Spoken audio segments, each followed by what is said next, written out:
तो next point क्या है, पदार्थ के कणों के बीच रिक्त स्थान। नेक्स्ट पॉइंट कर रहे हैं पदार्थ के कणों के बीच रिक्त स्थान। पदार्थ के कणों के बीच रिक्त स्थान, रिक्त स्थान, ये पॉइंट कह रहे हैं पदार्थ के कणों के बीच क्या होगा, रिक्त स्थान होगा। अब रिक्त स्थान होगा तो कैसे होगा, आप कैसे बता सकते हैं कि हाँ पदार्थ के कणों के बीच रिक्त स्थान है। तो ये बातें आप प्रैक्टिकल के द्वारा ही कर सकते हैं, लेकिन फिर भी हम कुछ पॉइंट आपको बताते हैं। जैसे आप देखिए, पानी लेते हैं, जब आप नींबू पानी बनाते हैं, नींबू पानी या पानी लेते हैं, तो पानी में अगर आप लेते हैं तो पानी ये होता है पानी, तो पानी में इधर नमक के कण डालते हैं। जब इसमें नमक डालेंगे, नमक और नमक डाल के जब इसको घोलेंगे, जब जल लेंगे, मान लिया आपने 100 ml जल ले लिया और 100 ml जल में कुछ नमक डाल दिए, 10 ml तक नमक डाल दिए, तो आप डाल दिए तो कुछ देर तक आप उसको रख दें। पहले तो आप डालेंगे तो उसके पार्टिकल के कण पूरे पेड़ी पे जाएगा, लेकिन धीरे धीरे पार्टिकल के कण जो नमक के पार्टिकल के जो कण होंगे वो क्या करेंगे, घुलने लगेंगे। अब घुलने का रीजन क्या होगा, क्योंकि जो जल होते हैं ना, जो जल के पार्टिकल वो त्रिविमीय गति करते हैं, इधर उधर गति करते रहते हैं, एक जालक के रूप में गति करते रहते हैं। जल के जो कण होते हैं एक निश्चित गति नहीं करते, वो त्रिविमीय गति करते हैं। त्रिविमीय मतलब क्या, एक्स वाई जेड, एक्स अक्ष, वाई अक्ष, जेड अक्ष, यानी कि तीनों दिशाओं में गति करते हैं, ऊपर नीचे दाएं बाएं। इस वजह से जो नमक के कण होते हैं वो क्या होते हैं, घुलने लगते हैं। तो इससे यह बात पता चलती है या यह निष्कर्ष निकलता है कि जल के कणों के बीच रिक्त स्थान था, तभी तो नमक के कण घुले। तो आप यहां से निष्कर्ष निकलता है कि पदार्थों के कण भी क्या होते हैं, रिक्त स्थान होते हैं। अब आपने कहा कि सर आपने तो लिक्विड लेके एग्जांपल दिया कि हाँ पदार्थों कण के बीच रिक्त स्थान होते हैं। भाई सॉलिड लेके एग्जांपल ले लो, ईंट, एक आप ईंट लो, आप देखते होंगे जब घर बनता होगा तो लोग ईंट लेकर उसको पानी डालते हैं, तो ईंट पानी को सोखता है, कुछ ऑब्जर्व करता है, लेता है। यानी ईंट के बीच उतना सॉलिड पदार्थ के बीच मैंने पानी को डाला तो पानी कुछ न कुछ उसके अंदर क्या हो गया, ऑब्जर्व होने लगा, तो उसमें रिक्त स्थान है तभी तो ऑब्जर्व हुआ। तो वहां से भी आप निष्कर्ष निकलता है कि पदार्थ के कणों के बीच रिक्त स्थान होता है, और इस वजह से उसमें जल, ईंट में जल के कण क्या होते हैं, ऑब्जर्व हो रहे थे। अब देखिए पदार्थ की बात कर रहे हैं तो कणों की बात करते हैं, कणों के बीच हम बल की बात कर लेते हैं। बल भी दो तरह के होते हैं, कणों के बीच लगने वाले बल दो तरह के होते हैं। ऐसे तो मेन अगर बात करें बल तो दो ही प्रकार के होते हैं, लेकिन यूज करने के तरीके को डिपेंड करते हैं, उसके नाम चेंज होते रहते हैं। यहां हम दो बल बात करते हैं, एक होता है आकर्षण बल, एक होता है प्रतिकर्षण बल। एक होता है आकर्षण बल, एक होता है प्रतिकर्षण बल। देखिए आकर्षण बल, प्रतिकर्षण बल, आप समानता देखिए, नाम समझिए, ये विपरीत प्रकार की वस्तु पर लगता है, विपरीत प्रकार की वस्तु पे लगता है, वस्तु पर लगता है ये बल किस लगता है, और ये समान प्रकार की वस्तु पर, समान प्रकार की वस्तु पर लगता है। अब आप देखिए कैसे, आकर्षण बल मैंने कहा कि विपरीत प्रकार की वस्तु पर लगता है। आप जानते हैं कि आयन मतलब क्या, एक धन आयन एक ऋण आयन। तो आयन अगर लेके हम बात करें, इन बलों का डिस्कस करें आयन को लेकर, तो धन आयन एक अलग आयन है भाई, ये पॉजिटिव है और ये निगेटिव है, तो इनके बीच जो बल लगेगा ना उसको हम कहते हैं आकर्षण बल। यानी कि मैंने एक पदार्थ Na ले लिया सोडियम, और एक मैंने Cl ले लिया क्लोरीन, तो ये जो सोडियम होता है ना, ये एक धनायन पदार्थ होता है, और ये जो क्लोरीन होता है एक ऋण आयन पदार्थ होता है। इस वजह से इनमें आकर्षण बल लगता है, और आकर्षण बल लगने की वजह से आपस में मिल जाते हैं और एक NaCl नमक का निर्माण कर देते हैं।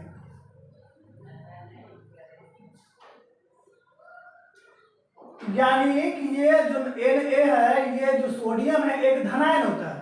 अब क्यों होता है ये बात आगे डिस्कस करेंगे, सिर्फ इतनी बात समझ लीजिए कि जो सोडियम होता है एक धनायन होता है,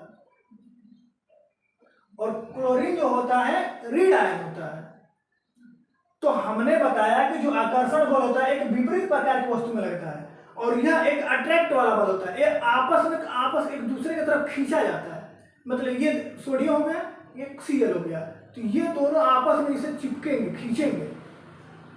ये इसको खींचेगा, ये इसको खींचेगा। हाँ, अब जो ज्यादा पावरफुल होगा वो ज्यादा तेजी से खींचेगा, जो कम पावरफुल होगा कम तेजी से खींचेगा। मतलब कि दोनों आपस एक दूसरे की तरफ खींचेंगे। तो विपरीत प्रकार के आवेश, जो आकर्षण बल होता है, ये विपरीत प्रकार के आवेश में लगते हैं, यानी विपरीत प्रकार के पार्टिकल में लगते हैं, यानी विपरीत प्रकार की वस्तुओं में लगते हैं। तो वैसे बल को हम आकर्षण बल कहते हैं। ये अट्रैक्ट बल होता है, ये खींचता है एक दूसरे की तरफ। और ये प्रतिकर्षण बल क्या होता है, एक दूसरे को दूर खींचता है, दूर भेज देता है। और यह होता है समान प्रकृति में लगता है। जैसे में प्लस प्लस के बीच लगेगा, माइनस माइनस के बीच लगेगा प्रतिकर्षण बल। ये विपरीत आवेश में नहीं, समान आवेश के बीच लगते हैं प्रतिकर्षण बल। यहां देखिए माइनस माइनस के बीच लगा, प्लस प्लस के बीच लगा। तो प्रतिकर्षण बल में क्या होता है कि समान आवेश के बीच लगने वाला बल प्रतिकर्षण बल होता है, और समान आवेश लगने की वजह से ये दूर खींचते हैं। अब एक चुंबक ले लीजिएगा, चुंबक जानते होगा। एक चुंबक ले लीजिएगा, एक दूसरा चुंबक, मान लीजिए एक चुंबक ये है, एक चुंबक ये है। इसका नॉर्थ पोल ले लीजिएगा, इसका नॉर्थ पोल लीजिएगा, क्योंकि चुंबक में दो पोल होते हैं, एक नॉर्थ पोल, एक साउथ पोल। नॉर्थ होता है जो धनायन होता है, साउथ पोल ऋणायन होता है। तो इधर का नॉर्थ पोल लीजिएगा, इधर का नॉर्थ पोल लीजिएगा, और इसको आपस में इसको चिपकाइएगा, देखिएगा नहीं चिपकेगा, दूर खेदेगा वो, क्योंकि वो समान प्रकृति के आवेश है, समान प्रकृति के पोल है, ध्रुव है, इस वजह से उसको दूर खेलता है। और वही विपरीत प्रकार का होता। तो अब किसी को एक को ले लीजिएगा नॉर्थ, एक को ले लीजिएगा साउथ, देखिएगा आपको चिपक जाएगा। तो रीजन क्या है कि समान प्रकार के आवेश थे तो खेद रहे, दूर जा रहे थे, और विपरीत आवेश हो गए तो पास आ रहे थे। तो यही दो प्रकार के आवेश आपको हर एक पदार्थ में मिलेंगे, एक अट्रैक्ट करने वाला, एक डिस्ट्रैक्ट करने वाला। मतलब कि खेदने वाला, एक लेने वाला, एक दूर भेजने वाला, एक चिपकने वाला। तो वही होता है जो ये जो पदार्थ के जो कण होते हैं ना, इन कणों के बीच बल लगता है। कणों के बीच क्या लगता है, बल लगता है। तो कणों के बीच हमने बताया दो प्रकार का बल लगेगा, और प्रकृति के ऊपर डिपेंड करता है कण कैसे हैं। तो अगर एक पदार्थ की बात करें, जैसे हम अगर मार्कर की बात करें, तो मार्कर के कणों के बीच आकर्षण बल लगा है, इस वजह से ये आपस में चिपका हुआ है। तो आकर्षण बल लगा है, तो कणों के बीच लगने वाला बल, माने कि कणों के अंदर लगने वाला बल। प्रकृति तो आकर्षण ही है, खींचने की प्रकृति है, लेकिन कण के बीच लगता है, इसलिए हम इसको अंतराणविक बल कहते हैं। अंतराणविक बल कहते हैं। तो यहां से एक आपको बातें नजर आ गई, अंतराणविक बल। तो आप तीनों बातें समझ गए होंगे कि जब कणों के बीच, कणों के अंदर या कणों के बीच लगने वाला जो बल होता है उसको हम अंतराणविक बोलते हैं, लेकिन उसकी प्रकृति क्या होती है, आकर्षण प्रकृति होती है। और एक बल हमने बताया प्रतिकर्षण, जो विपरीत आवेश, जो समान आवेश के बीच लगता है, जो एक दूसरे को दूर भेजता है। ये बातें आप लोगों को समझ में आ गई होंगी। आगे देखते हैं नेक्स्ट पॉइंट क्या दिया है। कह रहे पदार्थ निरंतर गतिशील रहते हैं। पदार्थ कह रहा है, पदार्थ के जो पार्टिकल होते हैं, पदार्थ निरंतर गतिशील होते हैं। नेक्स्ट पॉइंट यही कह रहा है, निरंतर गतिशील होते हैं। ये एनसीईआरटी पॉइंट है भाई साहब, जब किताब निकालेंगे ना तो उसमें आपको देखने को मिलेगा, आप देख सकते हैं इसमें। कह रहे पॉइंट पदार्थ निरंतर गतिशील होते हैं। बात तो सही है भाई, पदार्थ निरंतर गतिशील होते हैं। हम एक प्रकार के पदार्थ है ना, यहाँ जाओ वहां जाओ, वैसे जाओ वहां जाओ, जहां मन करता है यानी गति कर रहे हैं हम, यानी पदार्थ गति करते हैं। बात तो सही है। लेकिन बात यहाँ आती है कि इसके पदार्थ गति कर रहे हैं कि नहीं कर रहे हैं। भाई गति कर रहे हैं, यहाँ लिख रहा है मैंने, यहाँ क्या किया मैंने, यहाँ किया, देखिए इसके पार्टिकल यहाँ तक आ गए, धीरे धीरे कुछ दिन तक छोड़ दिया जाए तो फैल के दूर हो जाएंगे, मतलब क्या गति कर रहे हैं। ऐसे समझ में नहीं बात देंगे, ये बातें हम प्रैक्टिकल में समझाएंगे आपको, लेकिन फिर भी हम एक ऑब्जर्वेशन से समझा दे रहे हैं, आप कल्पना कर लीजिए। केमिस्ट्री ऑब्जर्वेशन, फिजिक्स ऑब्जर्वेशन, जितना आप अधिक सोचेंगे उतना आप बातों को समझेंगे कि हाँ जो सर बता रहे हैं वह ऐसे होगा, ऐसे हो रहा होगा। इमेजिंग करो भाई, हम तो बातें बताएंगे आपको दिखाएंगे प्रैक्टिकल में, बट इमेजिंग करो कि हाँ ऐसे हो रहा होगा। केमिस्ट्री इमेजिंग है भाई, फिजिक्स तो केमिस्ट्री में से ज़्यादा फिजिक्स नहीं चाहिए, क्योंकि फिजिक्स को हम डिफिनेशन देते हैं प्राकृतिक में घटने वाली घटना फिजिक्स। तो ऑब्जर्वेशन करना पड़ेगा आप लोगों को। हमने कहा पदार्थ निरंतर गतिशील तो कैसे होते हैं, मैंने अभी जल का एग्जाम्पल लिया, जल के कण निरंतर गतिशील, जल में आपने नमक डाला घुल गया, नमक के कण तो गतिशील नहीं थे, बट जल में डालते घुल गया, क्योंकि घुला क्यों। अब देखिए आप जानते हैं, ये मैंने जल लिया था,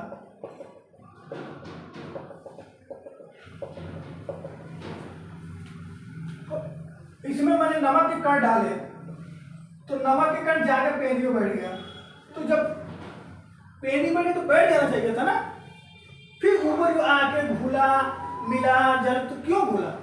तो भाई कण जो जल के कण से गतिशील होंगे तभी तो। अब देखिए ये 3 मार्कर है, ये आपस में चिपक गए, तो एक गतिशील होते हैं तो टक्कर मारते, टक्कर मारने की वजह से कोई ऐसा दिन आता कि टक्कर मारने की वजह से धीरे धीरे धीरे धीरे धीरे धीरे आने वाले समय में टूट जाता, यानी कि पदार्थ गतिशील है। या वैसे समझ में नहीं आया तो इंक को हम ऐसे खोल के रख दें, इस मार्कर को खोल के रख दें, तो कुछ दिन ऐसा आएगा कि इसके इंक खत्म हो जाएंगे।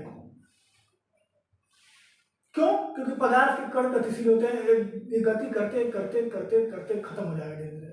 वैसे भी मैंने जल लिया, जल में नमक डाला, तो नमक के कण तो स्थिर थे पर जल के कण गतिशील थे, और गतिशील होने की वजह से नमक के कण को टक्कर मारते गए। एक नमक के कण को इधर से टक्कर मारा, फिर इधर मारा, फिर इधर मारा, ऐसे इस नमक कण को इधर मारा, फिर इधर नमक कण आया, फिर इधर मार दिया, फिर इधर नमक कण इधर मार दिया, इधर मार दिया, इधर मार, ऐसे करके नमक के कण को टक्कर मारते गए, और कुछ ऐसा समय आया कि नमक के कण टूट गया और वह पानी में घुल गया। तो पानी में घुला इस वजह से कि उसमें रिक्त स्थान था, लेकिन घुलने का कारण क्या था कि वो टक्कर मारते गए, जल के कण नमक के कण को टक्कर मारते गए, टक्कर मारते गए, टक्कर मारते गए, और नमक के कण धीरे धीरे टूटते गए, और धीरे धीरे टूट के अपनी जल के अवस्था में, जल के कण में घुल गए। तो इससे आप समझ सकते हैं कि जल के कण क्या होते हैं, निरंतर गतिशील होते हैं।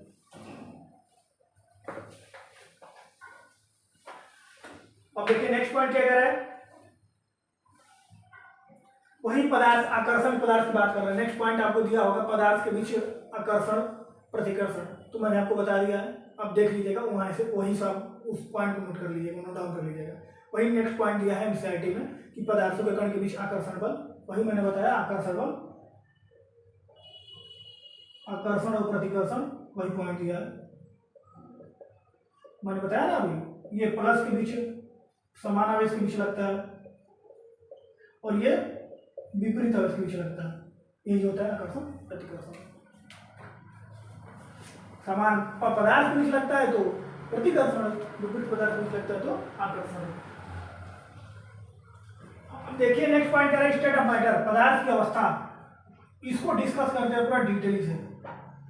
ऐसे तो सब बातें डिस्कस किया मैंने, आई होप आपको बातें समझ में आई होगी। देखिए पदार्थ की अवस्था, पदार्थ की अवस्था 3 होती है, एक होती है सॉलिड, एक होती है लिक्विड, और एक होती है गैस।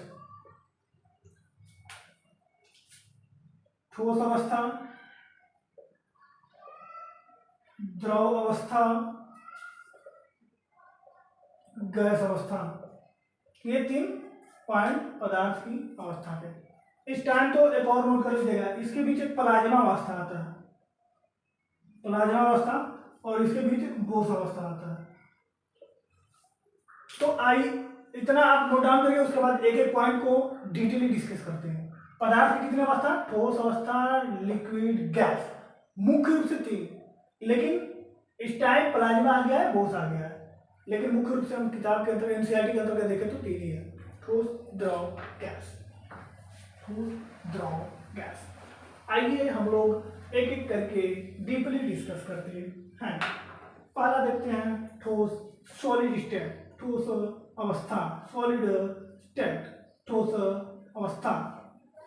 ठोस अवस्था किसे कहते हैं? देखिए, ठोस अवस्था की हम बात करते हैं,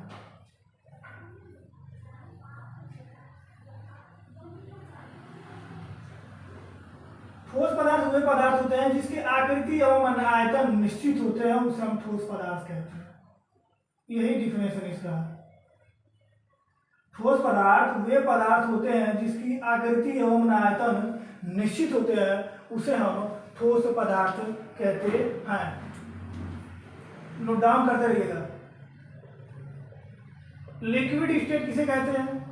वे पदार्थ जिसका आयतन निश्चित होता है बट आकृति निश्चित नहीं होता है, उसे हम कहते हैं लिक्विड, मतलब द्रव अवस्था। वे पदार्थ जिसके आयतन निश्चित होते हैं बट आकृति निश्चित नहीं होती है, वैसे पदार्थ को हम कहते हैं ठोस, लिक्विड अवस्था, लिक्विड अवस्था।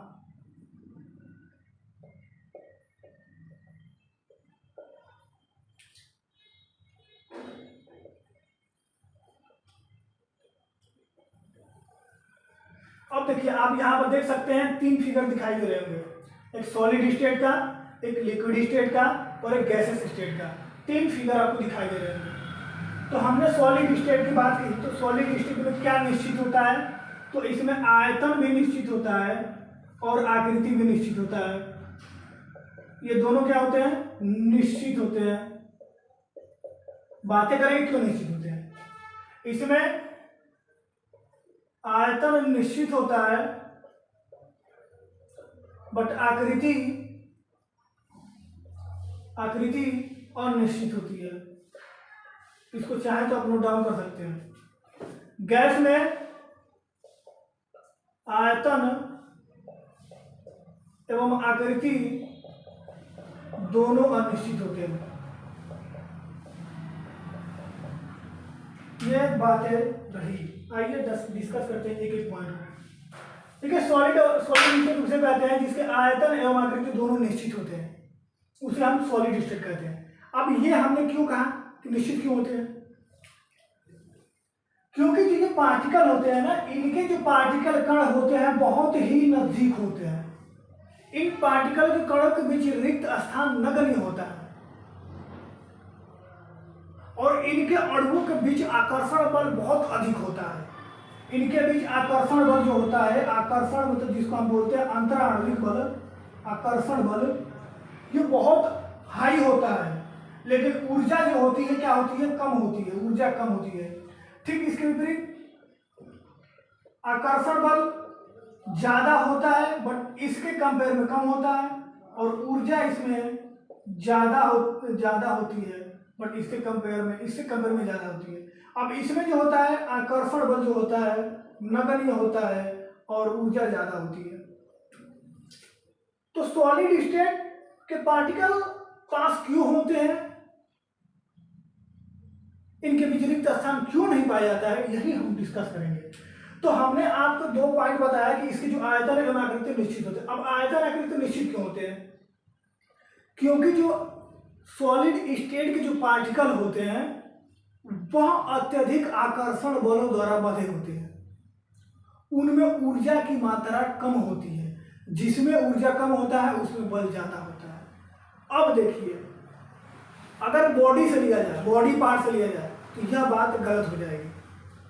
कहेंगे आप कि सर जिसके अंदर एनर्जी ज्यादा हो तो बलवान होगा बहुत ज्यादा, लेकिन वह काम पदार्थ नहीं करता। इसमें सॉलिड स्टेट में आकर्षण बल ज्यादा होता है, ऊर्जा कम होती है। कैसे? हम देखें, हम हैं और कोई और लड़का है, वो हमें इतना तेज से पकड़ रखा है जिसमें आकर्षण बल की मात्रा बहुत ज़्यादा है, वो हमें पकड़ रखा है, बहुत तेज से पकड़ रखा है, लेकिन हमारे अंदर उतना एनर्जी नहीं है कि हम उसे छुड़ा सकते हैं। ठीक वही काम यहाँ पर होता है आकर्षण बल में। इसके पार्टिकल के बीच जो होता है बल बहुत ज़्यादा लगते हैं, लेकिन ऊर्जा की कम मात्रा होती है। ऊर्जा की कम मात्रा होने की वजह से इसके पार्टिकल दूर नहीं हो पाते हैं और बल ज़्यादा होता है। इस वजह से बल ज़्यादा होने के, आकर्षण बल मतलब अंतराणविक बल ज़्यादा होने की वजह से इसके आयतन एवं आकृति दोनों निश्चित होते हैं, इसके पार्टिकल दूर नहीं हो पाते हैं, इसके पार्टिकल संपीड्य नहीं होते हैं, संपीड्य होते हैं। हम उसे आकृति परिवर्तन नहीं कर सकते दबा के। अच्छा, इसको हम दबाएंगे तो कितना आकृति परिवर्तन हो रहा है? नहीं होता है। हाँ, कुछ टक्कर मारे तो शायद परिवर्तन हो सके, तो इससे स्टेट तो परिवर्तन कर सकते हैं, लेकिन सिंपल ही बात है अगर देखा जाए तो इसकी आकृति, इसकी जो आयतन आकृति क्या है? निश्चित है। अब निश्चित होने का वजह क्या है? इनमें आकर्षण बल बहुत ज्यादा लग रहा है, इसमें अंतराणविक बल बहुत ज्यादा है, इसमें संपीड़न की मात्रा कम है, संपीड़न नहीं करेगा ये। तो बातें समझ में आ गई हो कि ठोस अवस्था के आकृति एवं आयतन निश्चित क्यों होते हैं? क्योंकि इनके अणुओं के बीच अंतराणविक बल बहुत ज्यादा होता है, आकर्षण बल बहुत ज्यादा होता है, और इसमें ऊर्जा की जो मात्रा होती है कम होती है। इसमें संपीड़न की मात्रा, इसमें दबाएंगे तो ये दबेगा नहीं, संपीड़न की कम मात्रा होती है। और दूसरी बात, इसके पार्टिकल एक निश्चित वे में होते हैं, एक निश्चित आकार में होते हैं, एक निश्चित क्रम में होते हैं। देखिए, निश्चित क्रम में होते हैं, एक क्रम में आगे बढ़ते हैं, इस वजह से इसके आयतन आकृति निश्चित होते हैं। वही बात लिक्विड की करते हैं, तो लिक्विड में आयतन निश्चित होता है लेकिन आकृति निश्चित नहीं होती है। अब देखिए क्यों। इनके भी जो आकर्षण बल लगता है, आकर्षण बल वो तो लगता ही है, बट सॉलिड के कंपेयर में आकर्षण बल कम लगता है, और इसमें ऊर्जा नगण्य होती है, ऊर्जा बहुत कम होती है, लेकिन ऊर्जा इसमें ज्यादा हो जाती है। इसके कंपेयर में ऊर्जा इसमें ज्यादा हो जाती है, और इसके कंपेयर में, गैस के कंपेयर में ऊर्जा कम होती है। बात को ध्यान से समझिएगा। जो लिक्विड अवस्था होता है इसमें बल जो होता है, बल ठोस के कंपेयर में बल इसमें कम होता है, लेकिन ठोस के कंपेयर में ऊर्जा इसमें ज्यादा होती है। ऊर्जा ठोस के कंपेयर में बल जो होता है लिक्विड में कम होता है, लेकिन ऊर्जा ज्यादा होती है। लेकिन गैस के कंपेयर में अगर लिक्विड की बात करें तो गैस के कंपेयर में लिक्विड में जो आकर्षण बल की होगा ज्यादा होगा, लेकिन ऊर्जा कम होगा। इस वजह से इसके जो आयतन होते हैं ना निश्चित होते हैं, लेकिन आकृति निश्चित नहीं हो पाती है, क्योंकि इसमें जो बल होता है ना थोड़ा इसके कंपेयर में कम होता है, इसलिए इसके पार्टिकल मूव करते रहते हैं, हिलते डुलते रहते हैं, इधर उधर जाते रहते हैं। जैसे में आप जल ले लीजिए, 1 लीटर आप जल लेंगे, 1 लीटर मैंने क्या लिया, जल ले लिया, तो 1 लीटर जल को मैंने बोतल में रखा तो बोतल की आकृति पकड़ लिया, बाल्टी में रखा तो बाल्टी का आकार ले लिया, डब्बे में रखा तो डब्बे का आकार ले लिया, मतलब इसके आकार निश्चित नहीं है। लेकिन अभी हमें ठोस अवस्था की बात करें तो ये मार्कर है, तो इसको मार्कर में बाल्टी में डालेंगे तो मार्कर ही जाएगा, डब्बे में डालेंगे तो मार्कर ही जाएगा। ये नहीं कि बाल्टी में डालेंगे तो मार्कर बन गया, डब्बे में डाल दिए तो इंक बन गया, ऐसा कुछ नहीं है। तो इसकी जो आकृति निश्चित, आकृति आयतन निश्चित होता है, इसकी आकृति आयतन निश्चित होता है, आकृति निश्चित नहीं होती है। वजह समझ में आ गया होगा, बल भी समझ में, ऊर्जा क्या होती है, बल क्या होता है समझ में आ गया होगा। बातें समझ नहीं आती है तो वीडियो को दोबारा देखने की कोशिश करेंगे, बातों को समझने की कोशिश करेंगे। फिर गैस की बात करते हैं तो गैस स्टेट में तो आयतन और आकृति दोनों अनिश्चित होते हैं। क्यों होते हैं भाई? इसमें जो आकर्षण की मात्रा होती है ना, आकर्षण बल की मात्रा, इसमें आकर्षण बल की मात्रा नगण्य हो जाती है, ऊर्जा काफी ज्यादा हो जाती है। अभी आप गैस सिलेंडर को ले लीजिए, गैस सिलेंडर को ले लीजिए, HP या कोई भी गैस सिलेंडर ले लीजिए, उसको गैस सिलेंडर के लिए कुछ देर के लिए खोल दीजिए, देखिए उसमें इतनी ऊर्जा की मात्रा काफी ज्यादा है कि उसके पार्टिकल कुछ मिनट में ही फैल खत्म, इधर उधर फैल जाएंगे, आपको दिखेगा भी नहीं। क्यों? क्योंकि उसमें जो आकर्षण बल है बहुत कम है, उसके पार्टिकल एक दूसरे से बहुत कमजोर बलों से बंधे हुए हैं, लेकिन ऊर्जा की मात्रा इतना ज्यादा है कि बल को तोड़ देते हैं। इस वजह से गैस के जो पार्टिकल होते हैं बहुत तेज मूविंग करते हैं। किसके कंपेयर में? सॉलिड और लिक्विड के कंपेयर में गैस के पार्टिकल बहुत तेज मूविंग करते हैं, और इसमें जो बल होता है नगण्य होता है सॉलिड लिक्विड के कंपेयर में। इस वजह से गैस की आकृति एवं आयतन दोनों अनिश्चित होते हैं। तो ये बातें तीनों समझ में आ गई होगी कि सॉलिड क्या होता है, सॉलिड की जो आयतन आकृति होते हैं निश्चित होते हैं, क्यों होते हैं मैंने डिस्कस कर दिया। लिक्विड के आयतन निश्चित होता है लेकिन आकृति क्यों निश्चित नहीं होती है ये भी मैंने डिस्कस कर दिया। और गैस अवस्था में आयतन आकृति दोनों निश्चित क्यों नहीं होते हैं मैंने ये भी डिस्कस कर दिया। तो आइए अब नेक्स्ट पॉइंट देखते हैं क्या है।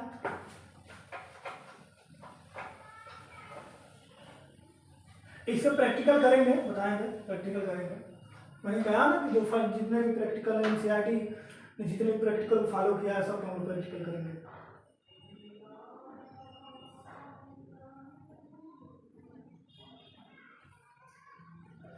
तो आज के लिए बस इतना ही। आने वाली वीडियो में जो चैप्टर के पॉइंट बचे हैं वो डिस्कस करेंगे और इसके प्रैक्टिकल हम लोग करेंगे। एक वीडियो होगी जिसके अंतर्गत सब फर्स्ट चैप्टर के सभी प्रैक्टिकल उसके अंतर्गत आपको मिलेंगे। तो आज के लिए बस इतना ही। वीडियो को ज़्यादा से ज़्यादा शेयर करिए, लाइक करिए, सब्सक्राइब करिए, जिससे नोटिफिकेशन आपके पास जा सके। सब्सक्राइब करेंगे तो नोटिफिकेशन जाएगा, जिससे आपको समय पर वीडियो मिल पाए और आप समय रहते ही अच्छे से पढ़ पाए। तो लास्ट में हम ये डिस्कस करेंगे, यही बातें कहना चाहेंगे कि वीडियो को अधिक से अधिक शेयर करिए, लाइक करिए, सब्सक्राइब करिए और ध्यान दीजिए।